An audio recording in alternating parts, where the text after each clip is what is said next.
Appearances can truly be deceiving in the fight game, and underestimating your opponent can be fatal. Andy Ruiz Jr. is the type of fighter who simply defies expectation. But you can't walk into the kill zone with your head down and your gloves beside your head because, oh, there's a right hand down. And that's it, the third knockdown, and the referee says that's it. He doesn't necessarily look like much, but his skills are undeniable. Not only does Ruiz throw fierce combinations with incredible speed, but he also has huge power in both fists, the type of power that can leave championship-level fighters laid out on the mat in an instant. Though many counted him out, Ruiz is a testament to the power of hard work and persistence, and time again, he proves that his massive size isn't a problem for him in the ring. If anything, it's a real plus. Here comes Andy Ruiz, and down goes Hanks for the second time. The fight is over. Remember, if you want to help support the channel, be sure to use your hype feature. Francisco Diaz was an early layup test that Ruiz was expected to pass with flying colors, but these are the type of showdowns that can trip a young fighter up if they're not careful. Prized by his hand speed, which is just tremendous. Diaz boxing off the back foot now. Look at that hook from Ruiz. We'll see if he starts to let his hands go. He's got a good sense of range. There's the hook followed right hand hook. So a three-punch combination from a heavyweight. It's always a pleasure to see. There's two of them as he really lets his hands fly. Because every time he throws that jab, his hand comes down towards his waistline or towards his chest. There it is, another combination from Ruiz. How does Freddie have time for all these guys, huh? Because he lives it. Oh, nice exchange, and it was Ruiz punching first and last, and he clocks Diaz. Diaz is moving backwards. He gets clipped with a right hand now. Nick Charles, Rich Murata, and Gennaro Hernandez ringside with you in Anaheim, California. That right hand must have stung him. Diaz right here because he got hurt. Diaz not holding on. He's in trouble now, and Ruiz pushes him off. Now they're center of the ring. And all right, let's take a look at that action. Now you see Ruiz advancing behind the left jab, and there was that right that Gennaro Hernandez was looking and waiting for. Another impressive round for Andy Ruiz in the black and gold, but it looks like Francisco Diaz will make it out of the first one. Not so fast. He does have to beat this count. And he looks like he's still hurt right now, look. You look at his body, he looks like he's still kind of off balance here. Jab and came through, and then later on in the round landed that left hook, one left hook. Ruiz was not about to let this opportunity go to waste though. Fights Andy Ruiz. We'll see what happens when he starts stretching out. But I just love the pace he fights at. He knows he had Diaz in big trouble, and Diaz is hanging on already. And this is his 6th professional fight, and his 7th actually, but in his first 2, he weighed in the 290s. Yes. So he's coming down. Oh, that left hook. There's that right. What a vicious right. The left hook started it, and the right hook seems to have finished it. And Jack Reese doesn't need to count on this one as Francisco Diaz. You know, he can cross over between both cultures. Oh, look at this here. There's the hook. It was that overhand right, and then the left hook, and then the right uppercut. Woo. And you know what? To me, I think Diaz is actually lucky that he didn't get that right uppercut right on the jaw when he was going down.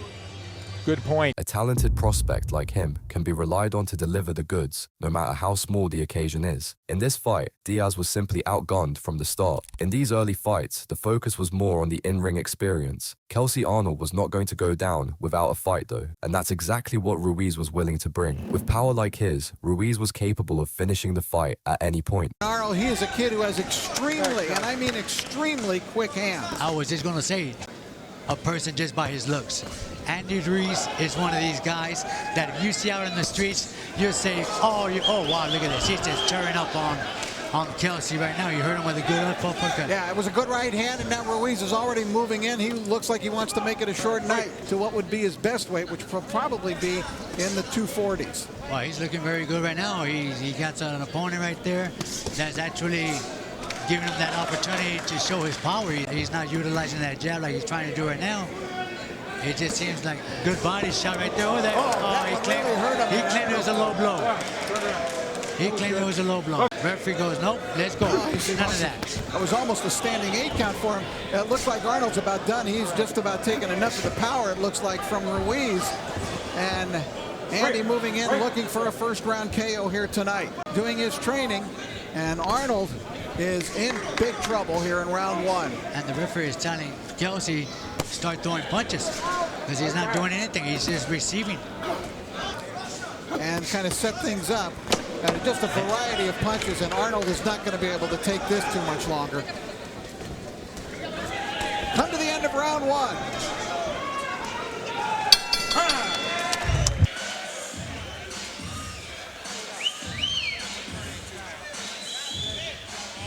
For Arnold, we're sure even surviving the scheduled 6 rounds would have been a pretty substantial moral victory. Jab to the body can be a nice weapon for you. Good left hook. And a right hand over the top to end that exchange. And Kelsey with that punch. Arnold, a big man himself at 6'3", 241 pounds. He's 27 years old.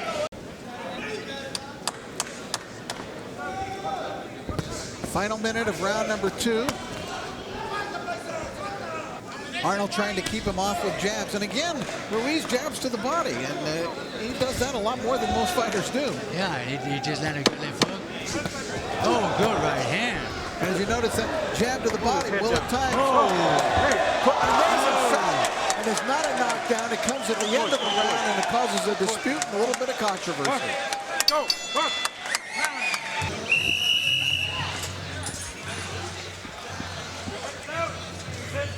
However, Ruiz was not about to leave this one in the hands of the judges. Ruiz into the ropes, and then Ruiz answered with a punch after the bell. Ruiz comes in again, still using that jab to the body. Now goes in flat with a flashy combination. Almost loses his footing, however. I don't know how his interviews would be, but that's one thing that I think that Andy Ruiz should not take in consideration. Oh, should not listen and take advantage of. Right here. Arnold's just about done here. He's bleeding badly from the nose. And if Ruiz really just looks at getting some precise punches and really hitting his target, but he's just kind of throwing it. And as we moved into round 3 here, as you can see, Andy Ruiz just picking up the pace. I don't think Kelsey Arnold wants any more of this. Nearly goes down from a shot to the body. And Ruiz, it's his job to just keep punching. And the referee should step in and stop the fight right now. And he does. It was a good stoppage. It just didn't look like Kelsey had whatever he needed to win this. This was not the version of Andy Ruiz that would climb into title contention, but he was clearly improving fight by fight, and his reputation was growing more and more. You can't put a price on good regional level experience, and Carl Davis definitely brought some solid experience to the table, but fighters had a habit of changing before our very eyes when they first felt Ruiz's power. Making his speed advantage clear would also be a huge part of Ruiz's game plan. Davis right away. That'll give you an indication of the power of Andy Ruiz. It's up to 6 and 7. He gets up, but he's been tagged right away in the first round here. And remember what I told you, Ruiz has power. You get 12 knockouts. He's got this guy ready to go again. And down he goes hard. This fight's all over as he banged his head hard on the floor as Ruiz crushed one to his jaw. 2 big shots, and this thing's over before the seats get warm for the heavyweight fight. My goodness gracious, this guy's still hurt. Jay Nady didn't even bother to count him out. I think he, right away in the early going, bang, and a crushing right hand, followed with a left hand. So he got another left in there at the end. So you get the brain spinning one way with the right hand. Watch this now. Watch the right hand first and then the 2 lefts. Boom, boom, and boom. And that's it. In the end, like so many others before him, Davis was rendered utterly helpless in there, a sitting duck. With yet another first-round KO under his belt, Ruiz was clearly ready to move on to greater things. Elijah McCall didn't quite have the acclaim of his father, the former heavyweight champion Oliver McCall, but he came into this fight with a credible knockout rate, with 11 of his 12 victories coming by KO. Was McCall truly the real deal though, or was his family name causing him to bite off more than he could chew? Big banger. Elijah McCall has a lot of knockouts himself. Now let's see how it goes. They're both in black trunks. The guy with the trim on the black trunks is Andy. Elijah McCall has the white shoes on, so you can spot them easy enough. Solid black is McCall. White trim is Ruiz. And this guy's the real deal. Mexican Olympian, He's had well over 100 fights. Good, well-schooled fighter, nice jab, fast hands. Very quick hands for a man that's this big. This guy's an athlete. In the amateurs, he was 105-5 with all kinds of titles, including going to the Olympics for Mexico. And his dad could take a great punch, too. This kid has got really nice left hook by Ruiz then. Ruiz McCall came back with a right hand. Massey in Chicago. That was a fifth-round knockout. So he's been in against big guys. And McCall's bleeding from the mouth at the moment as a result of some of those chopping left hooks. Yeah, I'm just surprised. Look at it, loading up the right hand as McCall, but Ruiz just able to gobble it up. So when damage is done, you got to give the first round to Andy Ruiz, who has turned pro and is 16-0 with 10 knockouts in Andy Ruiz. This kid is an athlete. Oh, nice left hook by Oliver. Right back comes Ruiz. Another thing is, Kev, that By the second round, it became clear which one of these fighters was truly the superior boxer. By Andy. This is Elijah, his son. Nice kid, heavyweight. Well, there's a chopping right hand. That's hurt him. Yeah. There it is, the right hand on the ear again. His knees look a little bit loose, and he has to hang on. Every morning. Here's some action from the early rounds. There's that overhand right by Andy Ruiz, and again chopping with the right hand. And we'll just see what sort of finisher Andy Ruiz is. He's got Elijah McCall shook up a little bit. He caught him again with the left hook and the right hand. Catches him with the left hook, the right hand, trying to push him off. Oliver's kind of hanging on because he is hurt. He's very flat-footed right now. Another left hook, right hand. McCall hanging in there pretty good with the kind of shots that he's been hit with. Some great work with the left hook and the right hand at the moment. But he just got hit with a nice right hand. But like you said before, Bob, he shows great chin. Oliver McCall is only 224 pounds, but he's also 24 years of age. Heavyweights don't mature till they almost get to 30 when they get up around 230, 240. Top Rank actually has Andy Ruiz, and their matchmakers are great. Terrific left jabs. He's won the first 2 rounds of this fight. Nice stiff jab again. Boy, he's got a terrific jab. There's the right hand behind it. Left hook. Though the bout was scheduled for 8 rounds, McCall wasn't even going to make it to the halfway point. Now, Kev, let me ask you. McCall's got a jab. He's got a jab and move around them. I'll tell you what, Andy Ruiz is too strong for him to stand there with. He's got to move around them. Oh, big right hand again. Snaps the head of McCall. Touching your body. It hurts. He's hitting him hard. The big shots.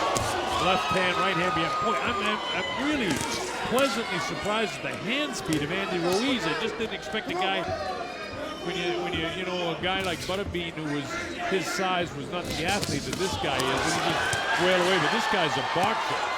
He's had catching them, Bob, on both sides of the head. He uses his jab as a weapon.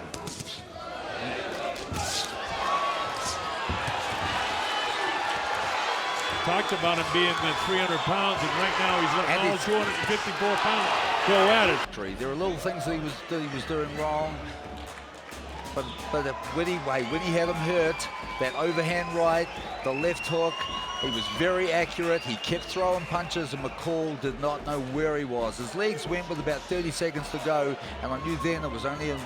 McCall reeling right in, a big right hand again. Heels it down. He's ready Last to go. of the body. His legs are really sharp right now. Closing seconds in the 3rd round. Kenny Bayless looking very close. You don't want to see McCall get hurt. He can stop this fight. It's all over. He stopped the fight right at the bell. He doesn't want him to get hit anymore. He's out on his feet. This is a 3rd round technical knockout victory for Andy Ruiz right at the bell. Boy, that's something else. This guy, watch this again. See, these clean headshots, Kenny didn't want him, and Kenny had made up his mind. As it turned out, one of these fighters was headed for the top of the fight game, and the other was not. McCall would take this loss as a major sign, fighting just one more time before retirement. The best way to describe his next opponent, Matthew Greer, would be as a veteran journeyman. As it turned out, Ruiz was not interested in making this a long, drawn-out affair. Down. This guy can bang, let me tell you something. Big Jeff Grimoge, who works with him. Mexican junior national champion in 07 and 08, a Mexican national champion. Turned pro in March of 09 with a 1st round knockout over Miguel Ramos in a fight I called down in Tijuana. And this guy can hit. He knocked out 6 of his first 8 pro opponents. Chopping in these already, Carlos. He's got Greer down in the first round here with a left hook and then a right hand chopping to his ear. And take a look at this replay. There's those body shots. That left hook to the body, beautiful.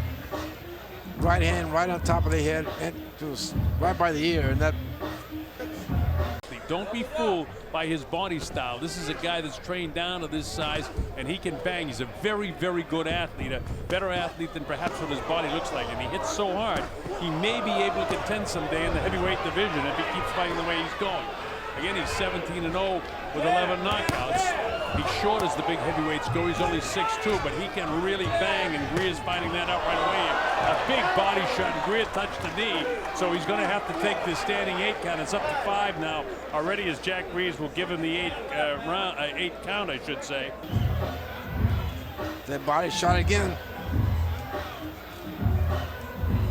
With just under a minute to go, Andy Ruiz could take him right out right now. See, this guy's looking ready to go because down another time. Wow, he's covering out. Those body shots are hurting. As I said, folks, Andy Ruiz is an athlete, and he will hurt you. And he's certainly hurting Big Greer. Matthew Greer needs to tie him up because his corner's yelling into him to tie him up. Taking uppercut shots. That time he fell down. That's he tripped over his feet, but Greg Cummings yelling from the corner, tie this guy up, don't let him bang away at you. But you can't walk into the kill zone with your head down and your gloves beside your head because, oh, there's a right hand down. And that's it, the 3rd knockdown, and the referee says that's it. It's all over. So it's a technical knockout victory for Andy Ruiz, who gets the job done with another first-round knockout. A real hard right hand that time, and look at this, digging body shot again. He cracks him on the ear. Oh, man, he just stood in the kill zone with a strong right hand. That right hand was right down the middle. I mean, you know, look at this. There's no motion. Just comes right off the shoulder the way it should. So direct line to the chin. That's the quickest way to get there.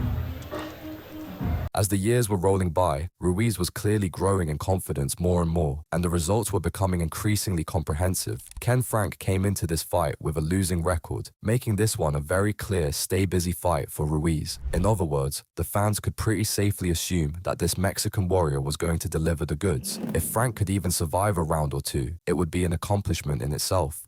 Watching him fight guys that are much smaller than he is, but Ruiz, you will see, if you haven't seen him before, while he isn't chiseled and he fights flat-footed, he is very quick-handed. I think he has 2 of the fastest hands in the heavyweight division, and people are shocked by his speed. See him going to the body right there, working on Ken Franks. Ken Franks is a correctional officer. A bunch of prisoners or go out on the river and hang out in Arizona on a beautiful night. Up top. Ruiz really showing some speed there, Rich. Yes, Frank trying to box him. He's a kid who fights very well. He's got good power, although he's finding the guys a little harder to knock out than he did early on his career. There's that speed of hand. Look how quick he unloads those punches. 8-punch combination upstairs. Ken Frank said he was going to try to box this kid, but he has worked a lot with Freddie Roach at the Wild Card Gym, but now he's working out in training in Las Vegas and getting a little bit more concentrated training. The young fighter who was trying to do that as a Mexican hair control. There's the upstairs slapping around right there. The hook's coming fast and furious. I was going to say he sparred with Chris Arreola. And he goes, they're shocked by what comes at them. Closing out the first round of a heavyweight fight tonight. We'll be right back for Parker, Arizona.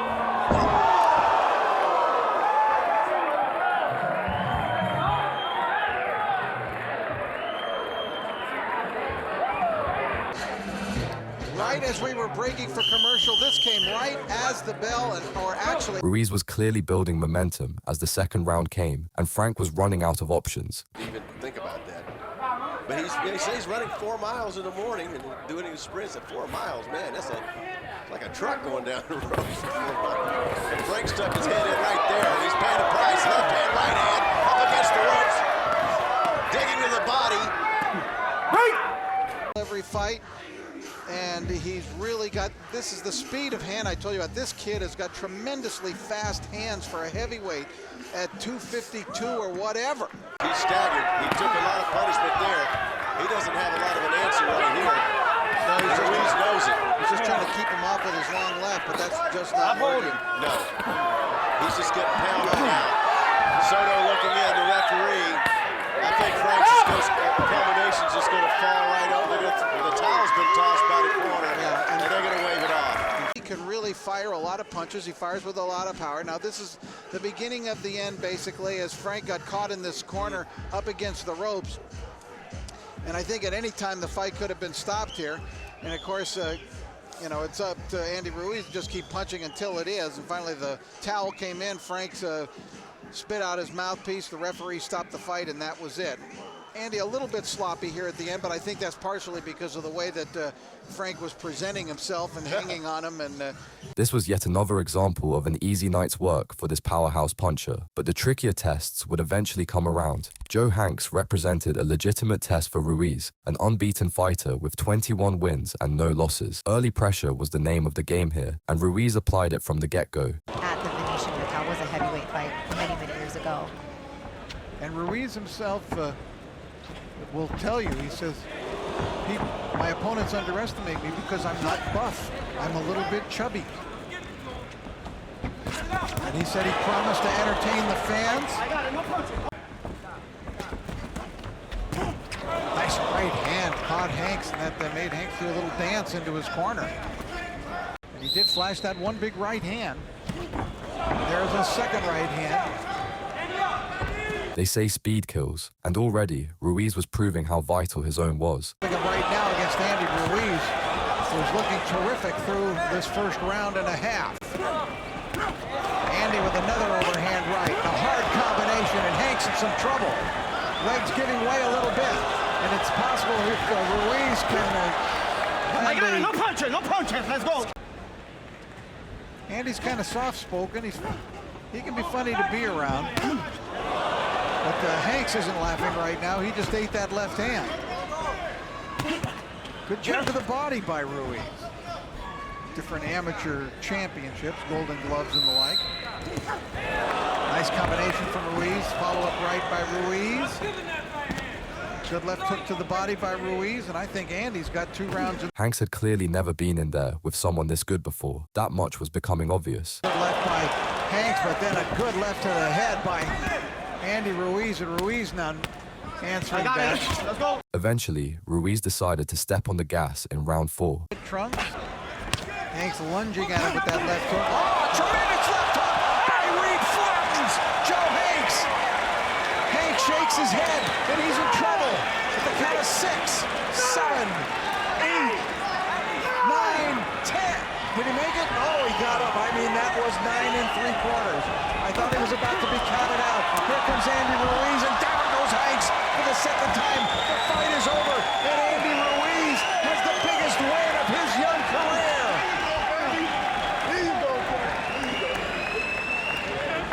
Despite being in there with a credentialed opponent, Ruiz was more than capable of rising to the challenge. Yet another tricky opponent came up next for Ruiz. Tor Hamer had 21 wins and just 2 losses under his belt, making him a very solid veteran opponent. Hamer was not intimidated in the early stages, although perhaps he should have been. Hands, a good jab, digging body shot.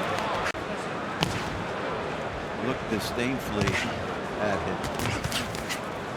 Andy fought last time we were here. Great performance against Joe Hanks, Colonel. Larry, you mentioned he was high as almost 300 pounds at one time. He hasn't been able to match his seriousness by getting in better shape. The goal here for Ruiz, wear Hamer down punch by punch until something bigger presented itself. Times in one night, and he came out winning the 3 fights, 3 3-round fights.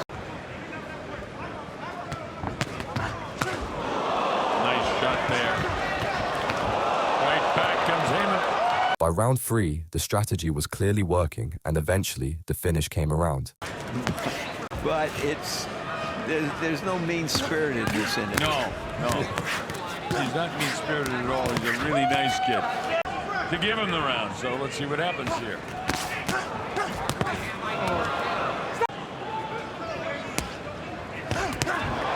Like that. That's the best combination of punch and by Ruiz. snapped the head back that time. Like no other division, one punch can change it in a hurry. Oh, better round here for Andy. Hamer tries to circle around the ropes. Using that jab very well to set up these. Just may have taken the wind out of his sail, because he's not the same fighter he was the first couple of rounds. There's a body shot, borderline low, but that takes a lot out of a guy. Hub, speaking on New Year's Eve, we expect to have a big crowd in there for that. Look forward to seeing you. Got some surprises for them. I'm going to turn a couple of pigs loose in there. Then we're going to eat them. So, Larry, maybe you'd like to come to New Zealand. Bring it in, Andy. For New Year's Eve. All right. It looks like Tor Hamer has retired. He has retired. It's all over. He took a big beating in the corner. Tor Hamer simply couldn't hang with this rising talent, and the fact that it only took 3 rounds to break him tells you everything you need to know about Ruiz's skill level. But what do you think of this unassuming-looking former heavyweight champion of the world? Let us know your thoughts and opinions in the comments below.